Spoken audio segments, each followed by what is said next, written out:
Hey guys, when all else fails, eat. Wow, isn't that great? Rising crust. How's my dog? You looking for pizza too? Yeah. Oh. Hot.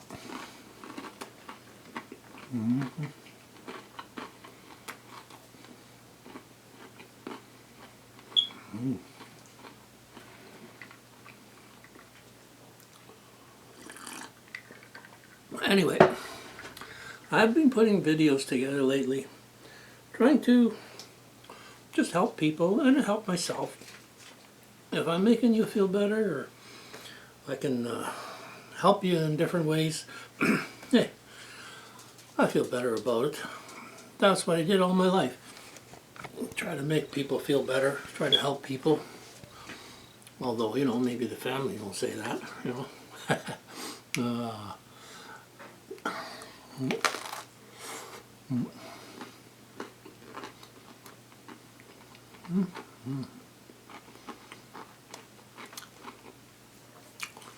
But anyway, life's a strange thing.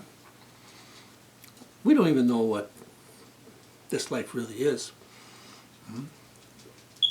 When science comes right down to it, all material is energy, and no material can be created nor destroyed. Just change from one form to another. If you burn something, you got smoke and ash, and they say, well, no free energy, nothing like that. Well, hey, there's water running over a cliff over there, and this light's going here. Hydro power.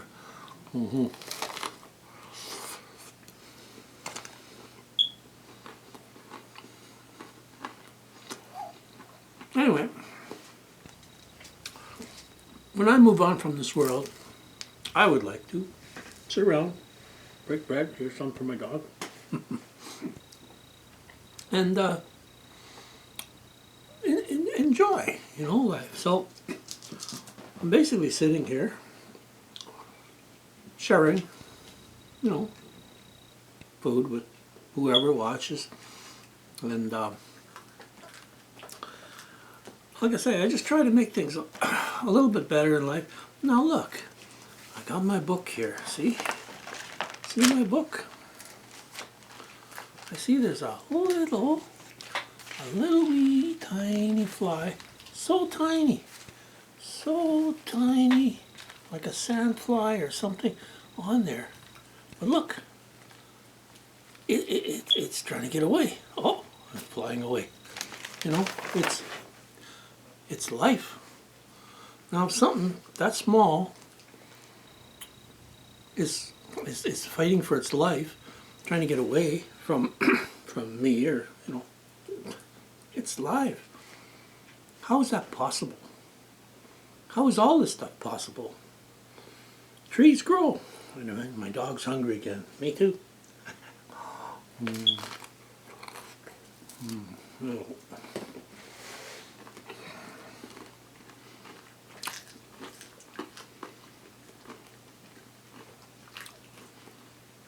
They tell us that we're living on a ball,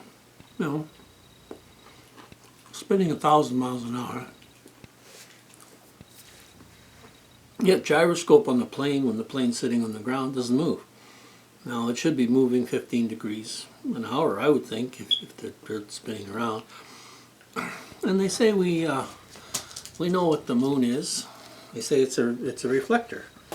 Now, it doesn't say that in this book. It doesn't say it's a reflector, this Bible. It says it's a light. It says, God created like two great lights. One greater light for to light the day, and a lesser light to light the night. And if it was a reflector, you would think it would look like the sun, but it doesn't. And if it was a round ball, a round object cannot reflect light. You can see it in the light, but it can't reflect light to light up like the moon lights up the earth and full moon. Lots of times you can go outside, walk around, it's almost like it's daytime, and but it's not like daylight. It's different kind of light. And the fact is, I tried the experiment. Everybody says that moonlight cools instead of heats. Now, every light, this light here, every light is supposed to put out some kind of heat. But the moon, if you put an object in the moonbeams, you try it yourself. Put an object, like even a bar of steel or something, put one half in the moonbeams and one half in the shade of the moon someplace, and take the temperature with your light or whatever, and you will see that the one that's in the shade of the moon is actually warmer. It's like the beams from the moon are cooling it. You know, like they tell us we know what the sun is. I don't think we know what the sun is. I don't know if it's 93 million miles away or just above. No, I don't know. You know, they say, well, the sky we say is blue. Why is the sky blue?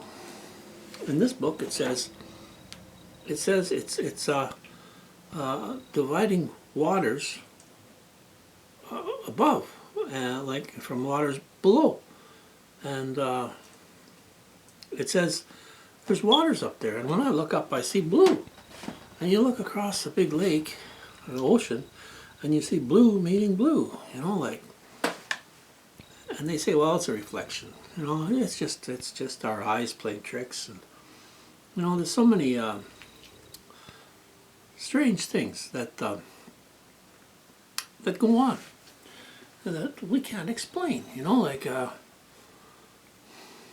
don't know. What do you think? You know, like, don't like to say flat. Well, that's all right. We won't say that. Get your video in trouble. So I'm not saying it's flat. All I'm saying is I don't know what the heck's going on. You know, and if no material can be created nor destroyed, what really is it? And like I showed you, that little wee tiny, it's a lot smaller than a fruit fly. It's so tiny, and that thing's alive, you know. And we look at animals, and my animal over there is like one more pizza, right? There you go. And they're smart. Dogs. You swear they were your kids. Maybe smarter. So what is this, you know? Anyway, we can't really explain anything. And we don't know. Possibly the Bible's right. Possibly these people that are saying it's flat with the water over us and the dome, maybe they're right.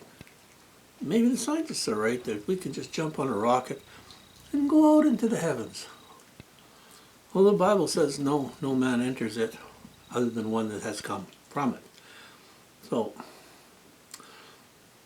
and it talks about a pulling away, you know, like they call it a rapture, or you know, like where before the real devastation hits, people will be taken away. You know, and the dead will come out of the graves. You know, the dead will, in Christ will rise first, it says, and go up. So what is this? You know, we can't explain it. All we can do right now is, well, I believe the Bible, so I'll just stick with that. But we can't. Hang on, my dog's hungry again. Chihuahua eats lots of pizza. Maybe it's not good. Oh well. Yeah, we don't know what really things are. So if we, well, all we can do in this is live and try to do our best, you know. And movement and helping people and helping ourselves, you know. Go forth and multiply, it says in there. Well, multiply everything. It's supposed to work. It's supposed to enjoy what you're doing, not hate it. You know, if life's just a chore, it's all a chore. Can't we sit back and enjoy a little bit sometime? Enjoy your food.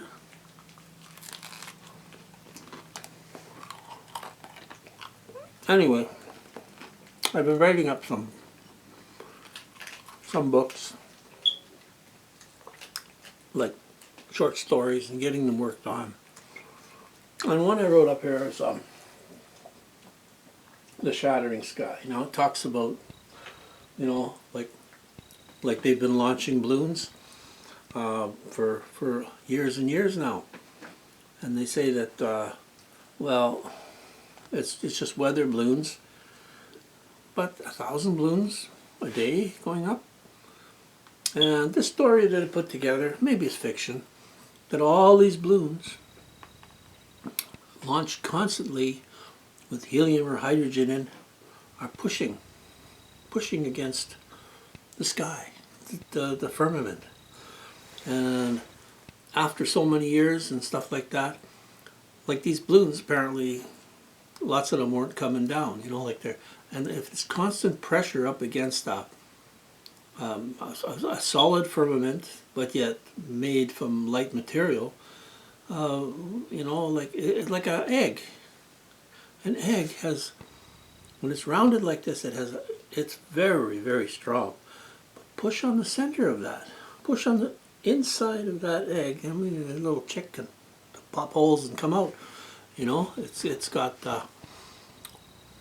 you know, no strength. So, if in fact all these balloons were putting pressure, like push on that dome up there, if it is a dome, and if they shattered it, okay, and it talked about stars falling, moon being gone, sun doing strange things. If in fact that's going to happen, that's going to happen. But what can we do about it now? If I believe in this book and it says, well, I'll have a better life someplace else, a real life, you know, like I say, if no matter can be destroyed or created, what really is this? This is almost like an illusion.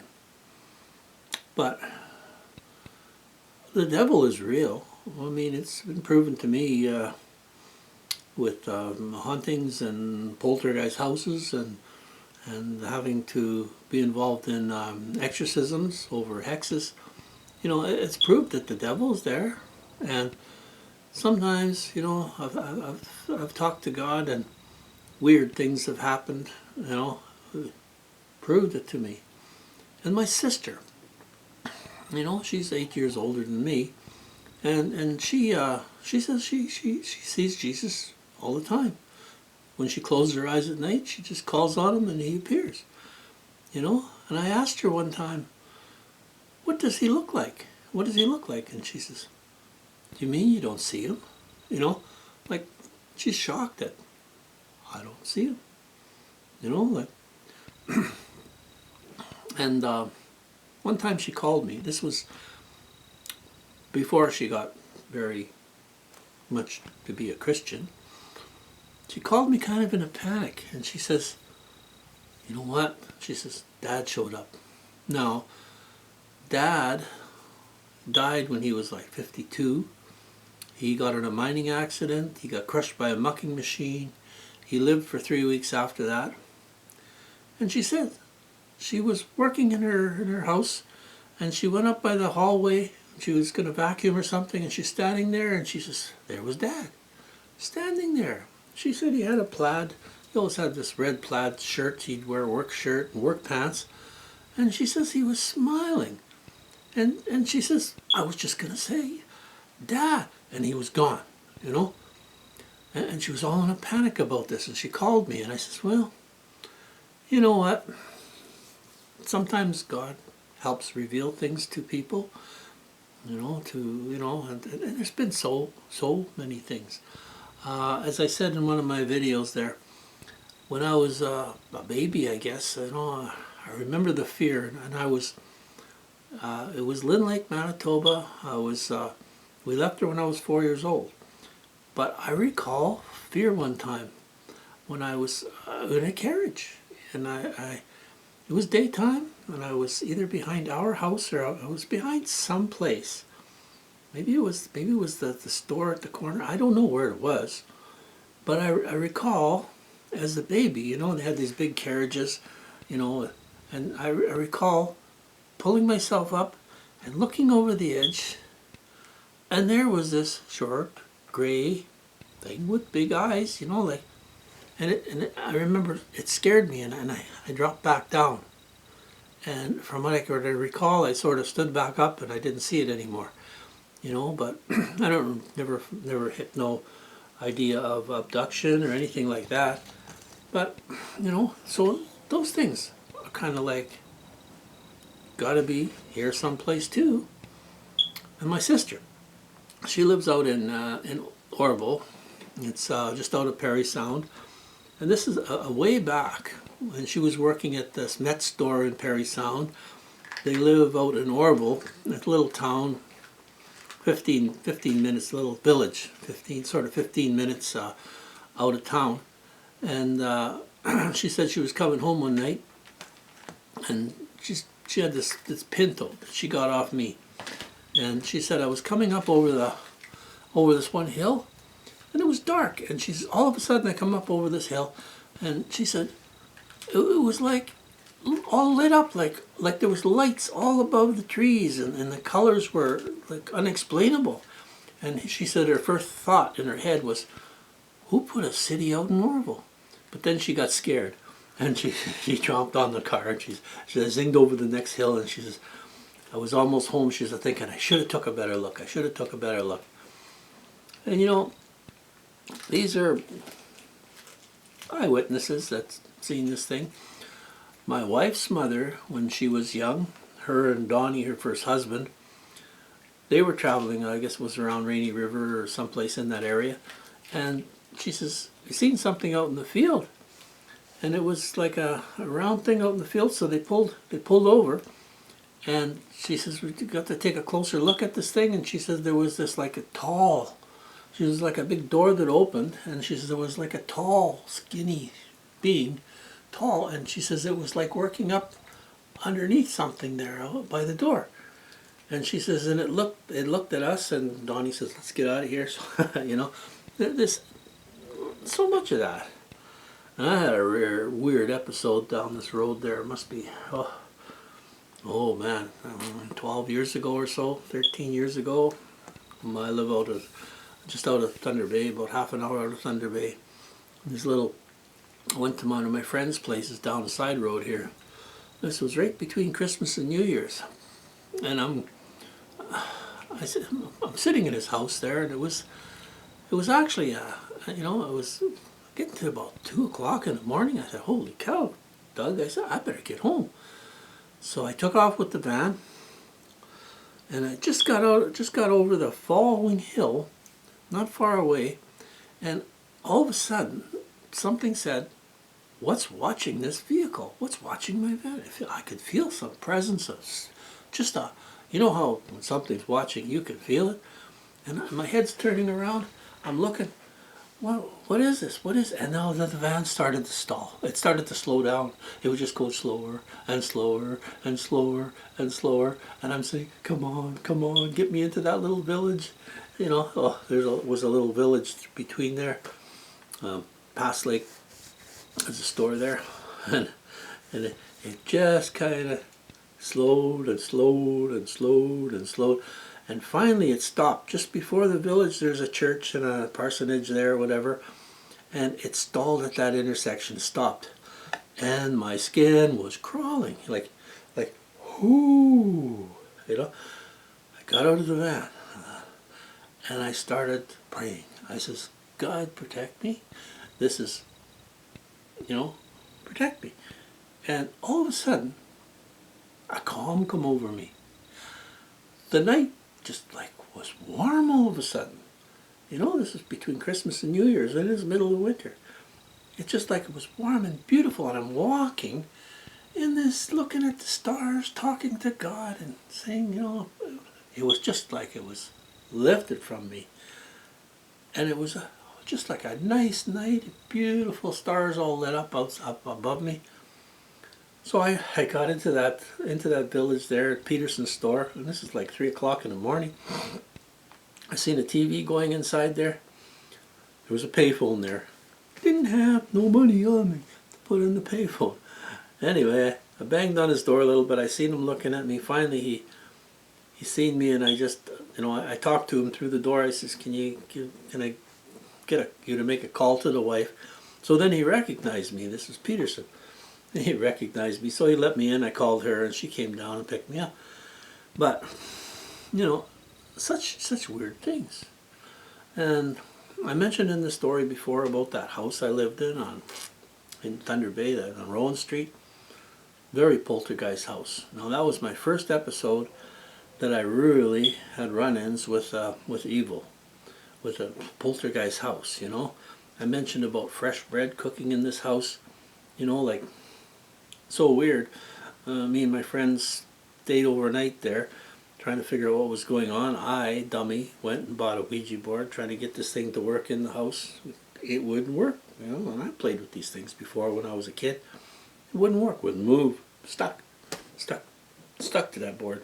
And here comes those goosey bumps again. But anyway, we slept it out. He slept on the couch, I slept on the floor. Nice big house. And you can see it in this video. I think I still got it on the screen actually here. Where is it here? I don't know if I could find it. I thought it was on here someplace. Oh, that was something else. That's Golden's. This house. This house here. This one. You can see it. That's the house in question. And I don't know how much you can see of this here. But there's these steps went up here. There used to be just steps here, and now they put siding over that. That used to be a door in that place. There used to be a door on that side. And anyway, we got up in the morning. Nothing much happened that night. I remember a toilet seat falling down, and I heard some banging, and I was sort of sleeping. And we gets up in the morning, and Wayne says, you got a toothbrush? I'm going to brush my teeth. We'll go play some pool. So, okay, so gave him a new toothbrush, brushed his teeth. He said, we'll take my van. So we got out of that house, and we went down to the bowling alley, play some pool. And Danny walks in, and my other friend, didn't know he was even going to show up there. Anyway, I said, I better get going home. So he said, I'll give you a ride home. So he gave me a ride home. And this was no more than an hour, well, maybe 2 hours, maybe a little bit more than 2 hours. We were gone at the max.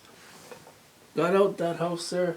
We walked into that house, and this was daytime, and it was like a bakery, fresh bread, like so fresh, like somebody was cooking bread in the house. The oven was cold though. The oven had oven cleaner in it, but you could see a haze of smoke, like almost like, like a house was making bread, and the smell was so fresh. And Danny's opened the oven, he's opened the cupboards, he's looking around, and he knew some of these things were going wrong there too, and he got freaked out. So he left, and I went and got in my car. I went to my mother's, and I was sitting there, and the phone rang, and it was Wayne, the same one that spent the night. And I says, you ever guess what's happening now? Fresh bread cooking in that house. He said, stay right there. I'll be down and pick you up. So he come over. We got in his van. We got out. We were across the street from there. I remember we walked over, up those little set of stairs. I says, here's the key, Wayne. Open the door. So he opened the door. When that door popped open, and it was just like a porch there, a little porch where you put your shoes, and another door on the other side. And when he opened that little door, I was behind him on the steps, and by that time it was getting dark out already. It was almost getting pretty dark. It was summertime. When he cracked that door open, the heat that came out of that door, it was like just like you open an oven door with bread cooking in it, and it just about, I was behind him, and it just about knocked both of us off the step. And he says, Holy F. Oh, Eddie, I says, close the door. There's still furniture in there. So he closed the door and we drove, you know. But so many things like this have happened to me. After that, strange things happened. Even this house we're in right now. We moved in here, there was some boogie woogie things going on in this place. Like kids staying upstairs. I'm in this upstairs right now. This is a big living room upstairs. There's 3 bedrooms up here, a kitchen, a bathroom. You know, second floor, you know. And anyway, we had a girl, one of our girls, we looked after, fostering. She was saying, well, there's something weird going on up there, but nothing much really bothered her. And our boy, he kept saying weird thing, boogies, you know, and he was saying he's seeing a guy with a dark gown on or something and glowing eyes. So I says to the wife, I says, I'll look after it. I'll look after it. And so I went up and with Christ, you know, and I pushed to get, hang on, have a bite here. I pushed to get him out. You don't deal with the devil, you cast him. But I don't advise you do that unless you really know what you're doing. If you get into a real haunted house type of a thing, poltergeist house, unless you have to face it, man, you better face it with Christ. It could be dangerous, you know. But anyway, like I say, in that house, what really happened to me first in that house, what I was noticing it, the wife was saying, she didn't tell me, but she says, told me after, things were touching her. Our little nephew woke up, he stayed there for a few days, and he's hollering, boogeyman, boogeyman. Yeah, just, you know, so many weird things. Something was touching her, and then, well, boys' night out Thursday night, she hadn't been in the house for a couple of days. She was staying at her sister's because, you know, something was bothering her from her house. Anyway, I was having a bath, getting ready to go out with the boys' night out, and I'm laying in that bathtub. Stereo was going, but it shut itself off at the end of the tape. You know, we had tapes back then, nothing else. Tapes and record players and stuff like that. Anyway, I'm laying in the bathtub, and the phone in the kitchen, just, you know, this is main floor, bathroom I was in, and the phone in the kitchen started to ring. And I thought, the boys are calling. So I jumped out of that bathtub, pulled a towel around me, ran into the kitchen, picked up the phone, and there was a voice on that phone that, you know, it was like an older woman's voice, what it sounded like. And it was like it hated you. It would kill you if it could, and the words weren't making any sense. It was like this one movie that you watched that came out after where the girl was talking and they couldn't understand her when they put it in the tape recorder. It was reverse language. Well, that's kind of what it sounded like on the phone. And I thought, who's screwing around? I hung the phone up. I got back in that bathtub. And I'm laying there then. And I'm listening. And the phone, it started to ring again. Now, in those days, you could, and if you wanted to test the phone in your house, you could dial 41091, hang the phone up, and it would ring. But it would ring a long, slow, and stop. Long, slow, and stop. It kept like that. And that's the way the phone was ringing when I noticed it. And then it stopped ringing. And without even time for anybody to call back, it just started ringing like that. Almost like somebody had dialed that 41091 from either the upstairs phone or that phone. You know, that was weird. And all of a sudden, as soon as that stopped, it was bang, bang. And it sounded like somebody went in through this door, into the kitchen, and around past that bathroom, and it was banging, you know, just thumping on the floor, and into the dining room. I thought, ooh, now somebody's in the house. So I get out of the tub and wrap my towel around me, gets dressed really quick, and I grab my big pocket knife I had, and I goes out into the house like, what's going on here? You know, there's nothing in the house, but my skin was crawling, you know. So anyway, I thought, well, you know what?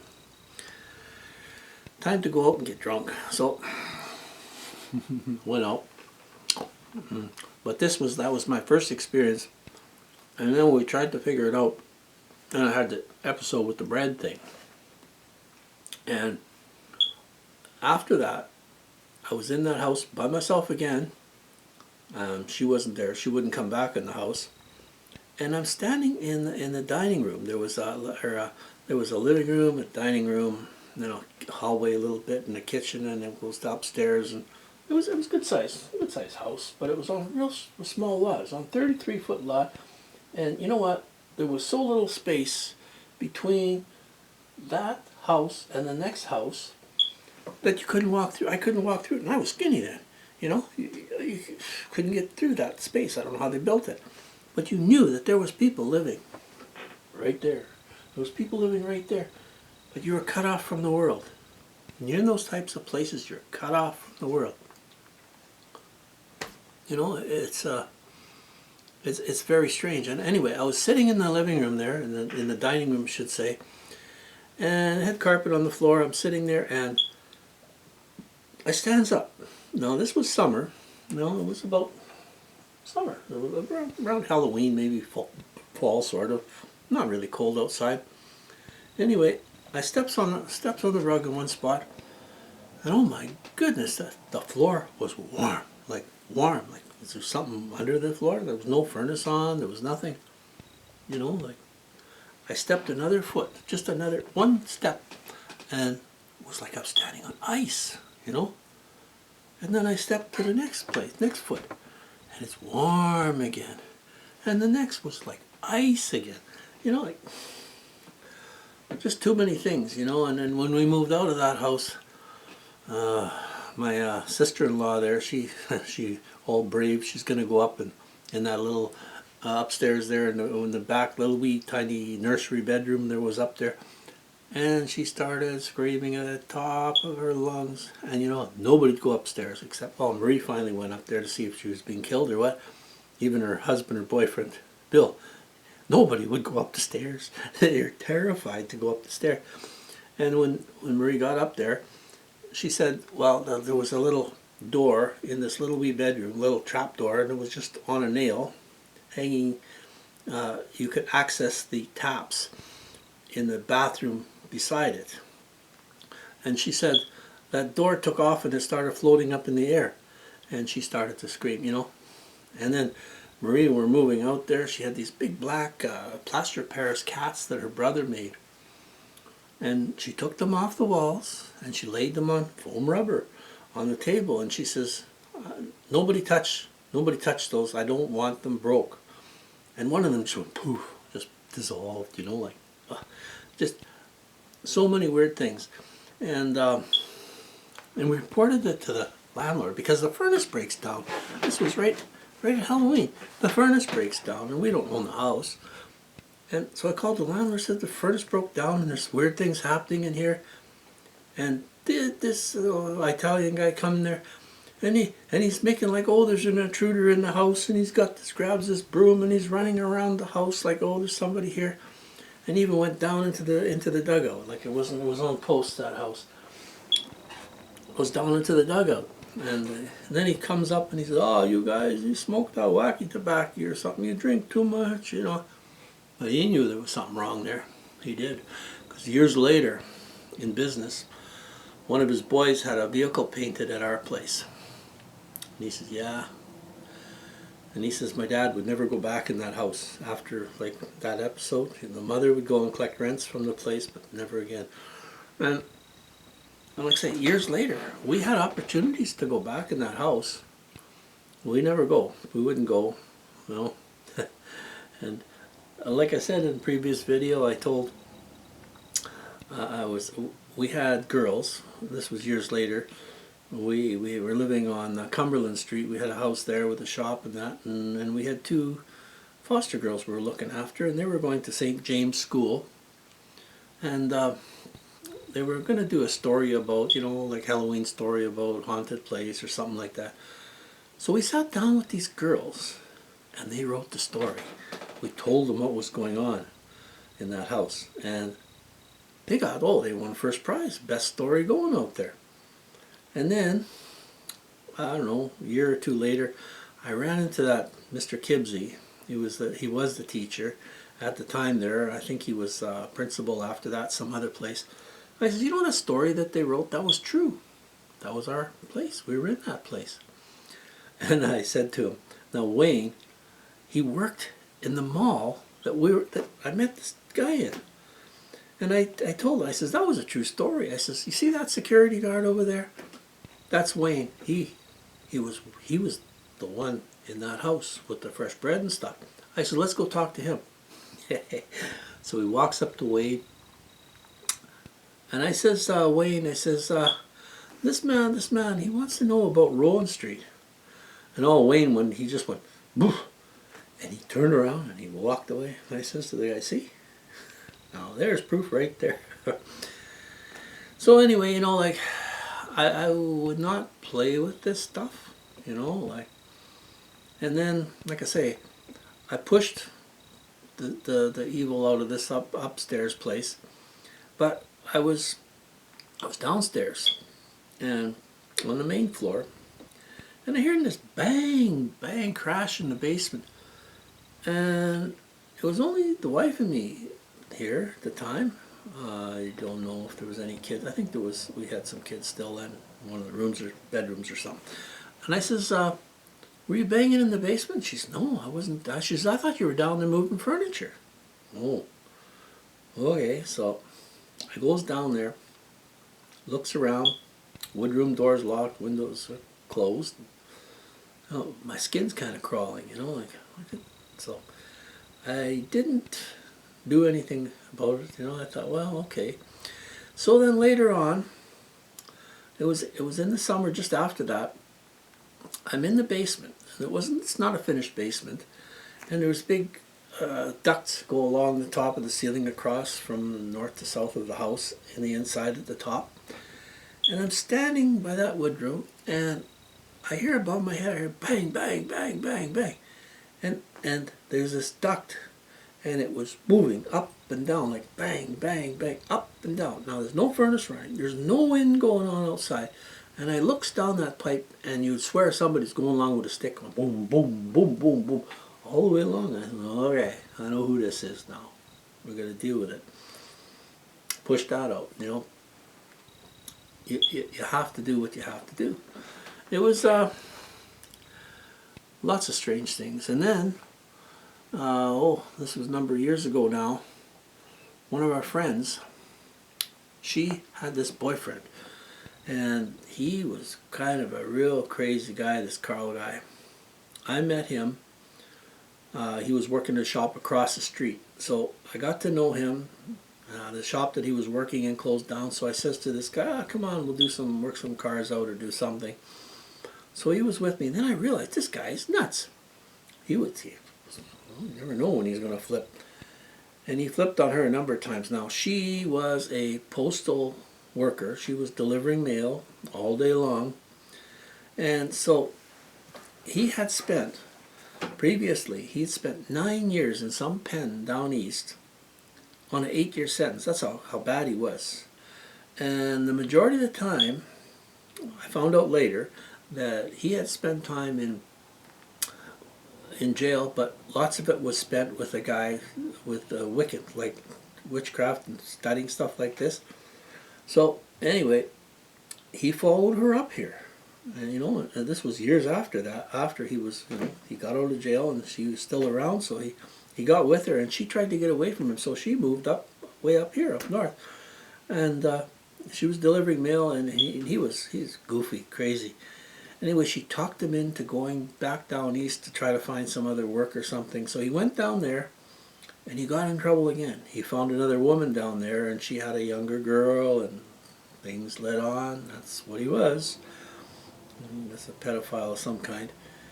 Anyway, he ended up in jail, and he ended up this time on a Dangerous Offenders Act, which puts you 20 years or consecutive. They keep you in there forever if you under that. It's like a 3 strikes you're out type of a thing.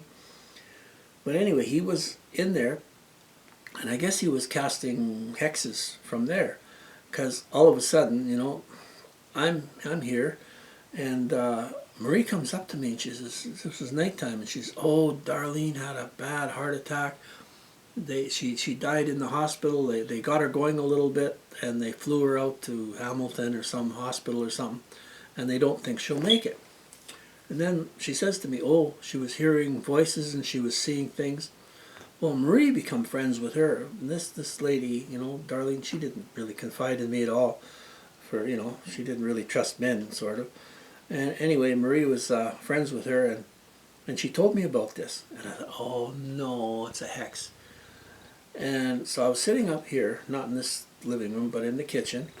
And I was sitting there at the kitchen table, and I was still drinking at the time. So I had opened a beer, and I'm sitting at the table. I lit a candle, 2 candles I think it was, and I'm sitting there. And Marie come upstairs, and she says, what are you doing? She says, are you having a seance or something? I said, no, I'm not having no seance. I have to do something, And I all of a sudden, I started casting right away. I kept pushing away with Jesus. You can't do this. You don't have the right. I was pushing. I was fighting that. And I'm sitting there in almost darkness in that kitchen. And I could feel something like watching me, And I looked around. I looked over to the corner. And there's this kitchen witch, The wife had got it from someplace or something. But I took that thing. Not mine to destroy. I took that and it went into a drawer, And anyway, it took 3 days. Every waking moment, I was with Christ and I was pushing this thing, fighting it. 3 days, constantly battling. And the 3rd day, I gets up, and as soon as I was awake, I was pushing against it, and it was like a force. You could feel it. Like it was at you, And the nights before, I was sitting outside, and it was like it was all around darkness, and I'm fighting it with Christ. And that 3rd morning, I got up, I went outside. It was daytime, morning, and I sat in a chair by the fire pit out the back behind the property here, and I'm sitting there, and I started to push. I started again, and all of a sudden, I could just feel like it was lifting.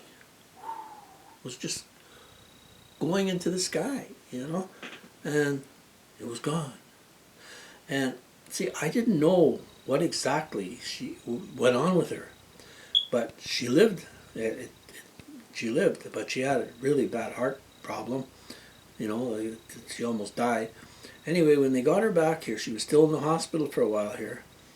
And I went up and I talked to her, and I told her what I did, and she explained then that she was trying not to sleep. It was like, she says, the dreams were just terrible. It was horrendous. And she was trying not to sleep. So she was delivering mail all day. She was driving for Lacey's Taxi at night. She was delivering for it was Chinese Express food. She was just forcing herself to stay awake, so that she didn't have to go to sleep because of the terror. And then she said, what she told me after this in the hospital, she says it started out like a cartoon figure, even in the daytime. She says, I could be awake, and all of a sudden it starts out this like a cartoon figure, and then it just jumped at you and attacked you, And she says she phoned the adult mental health one time, and she started talking to them. And they said, oh, well, maybe you're not getting enough sleep or something. Then she said, oh, I thought, well, what the hell am I? I'm telling these people these things, they're going to come and lock me up. And she said, oh yeah, maybe I'm not getting enough sleep. So she ignored that. And then she had the heart attack, and then anyway, she thanked me in the hospital. She says, because I told her what I did. And she thanked me, and she said, hasn't been back. And she says, nobody can tell me there is no God. She says, because she had died and she had an out-of-body experience. She says, it was beautiful. It was beautiful. And that's 2 people that I knew personally that had this out-of-body experience where they said, it was beautiful. It was wonderful. It was peaceful. It was beautiful. Anyway, that's part of these stories. I could tell you a few more different things. But anyway, I'm going to conclude right now. Now, the spirit world is, I'd say, more real than, because of what we're in right now. The spirit world, I think it's more real. And we don't know where time comes from. We don't know where time goes to. We think, oh, where did the last 10, 20, 30, 40, 50 years go? You know, we can't get that back here. But it's like time is linear or something, you know, like, so all we can do is just try to do our best. Here's another one of these little wee tiny flies buzzing around, right? Life. All we can do is do our best. And the best things we can do is just try to help people, you know. And I suggest doing some things every day, you know. I got this list, this book, where I write down my daily activities and I write down what I can do the next day. And I suggest a person try to do 3 things. And try to do, you know, try to think of new things. Like I got pages and pages. This whole book in the last 3-4 months is just full. And it changes your life. You know, like I got now making videos more. You know, like I made some crazy videos before, but they were just for novelty purposes, building crazy plows and doing stupid things. But now I got to take this serious now. You know, and I put a little link in the thing there. I'm affiliating. I'm learning how to affiliate a little bit. Myron Golden, an excellent book. It's called From the Trash Man to the Cash Man. I put a link in there. If you click on that link and you order this $19, $20 book, I get a small commission. So we have to feed ourselves while we're helping other people. It says, teach a man to fish, you feed him for a day, or give a man a fish, you feed him for a day. Teach a man to fish, you feed him for a lifetime. But you can't, you know, while you're teaching that person to fish, you better be fishing yourself too. Because you got to feed yourself. If you don't continue on to feed yourself, you don't have a fish to give away anymore. You might have to go to the other guy and get him to feed you. And that's a good thing, because if you fed him, chances are he might help you out sometime down the road. Anyway, I'm going to conclude this little video right now. I'm not going to read that thing there about the shattering sky, about, you know, the balloons causing the dome pressure from the balloons breaking the sky. You know, it could be fiction, could be fact. I don't know. All I'm saying is, I believe this. I believe that. Huh? And you can believe whatever you want, but be careful, be cautious, and just go forward in life. Okay, we will talk to you in the next video. Have a good evening.